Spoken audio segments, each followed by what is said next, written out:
নমস্কার বন্ধুরা, সংগীতাস creative world চ্যানেলে আবারও সবাইকে স্বাগত জানাই। এর আগের দুটি ভিডিওতে আমি তোমাদের সঙ্গে অটল টানেল আর শিশু লেকের অপরূপ সৌন্দর্য শেয়ার করেছিলাম।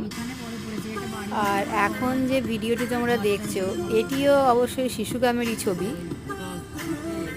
আগের দিন ভিডিওতে তোমাদের যে শিশু লেকের ছবি দেখিয়েছিলাম সেইখান থেকে এখন আমরা হেলিপ্যাড গ্রাউন্ডের দিকে যাচ্ছি। আর এই বরফের মধ্যে দিয়ে যাওয়ার পথের যে সৌন্দর্য তা সত্যি এক কথায় অসাধারণ।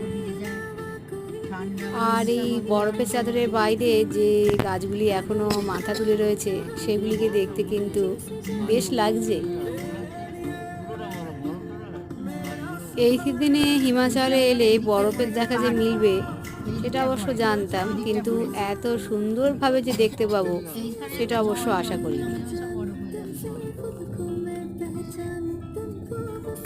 মনের মণিকোঠায় বহুদিন এই দৃশ্য স্মৃতি হয়ে থেকে যাবে। তোমরা যারা এই তিথিনে আমার মতো হিমাচল আসার প্ল্যান করছো অবশ্যই আসতে পারো আমার মতো, তাহলে তোমরাও এইরকম অপরূপ সুন্দর দৃশ্যের সাক্ষী হয়ে থাকতে পারবে।